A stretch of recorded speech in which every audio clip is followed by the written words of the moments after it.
This is the music hall of the Nevada City ghost town. Inside is a collection of 35 old-time music machines. And a lot of the machines are actually from Montana. Mike Edwards has been a piano technician for 50 years. He works on grand pianos. He rebuilds pianos of all kinds. My father worked on player pianos, so I grew up around player pianos. He's been restoring and maintaining these music hall machines for 15 years. In a lot of ways, I'm the Band-Aid fixer.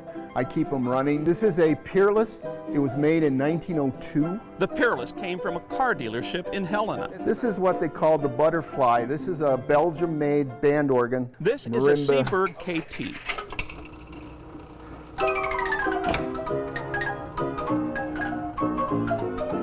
You might call the piano roll an old version of modern technology. When the holes appear in the roll, it basically tells which note to play and when.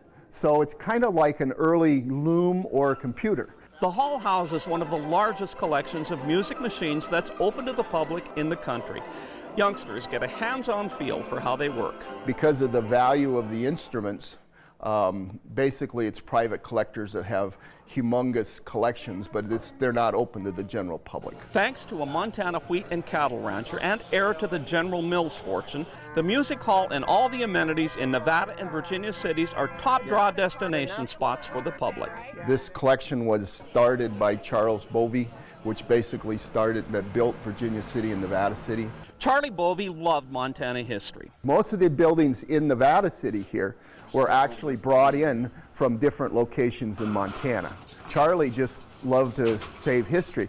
He collected just about everything here, including the music machines. This is a Gavioli 65-note band organ. Originally, this came from the B&B Organ Company in New York City.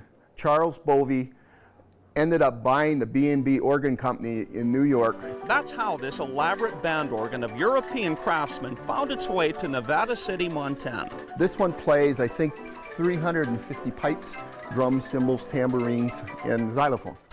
All of these instruments are handmade, hand-carved. Dolly was actually a baker, and if you look at the carving, this is actually cake decoration instead of wood carving.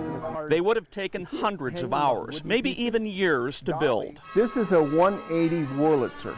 This was the largest American-made band organ. The band organs were loud, flashy attention seekers. I think it's really great because it's well preserved, and you can go in and you get a feel of what it was really like at one time, you know, and it makes you wonder and you think about the past. We as human beings have always been drawn to music. It's part of our DNA. And these elaborate mechanical musical machines were built to entertain the general public. Happy music of the roaring 20s. Down the road in Virginia City at the Gypsy Arcade, Mike Edwards shows us one of his favorite machines. In the 1920s, this Nelson Wiggin would have drawn huge crowds. These were kind of the entertainment center of the bars to get the people to come in. You know, it was kind of the Pied Piper. People could hear music and they'd come in to listen to the piano. They gave anyone who listened time out from their troubles. Music machines may have had their heyday, but they play on anyway. Kevin Mackey, NBC, Montana.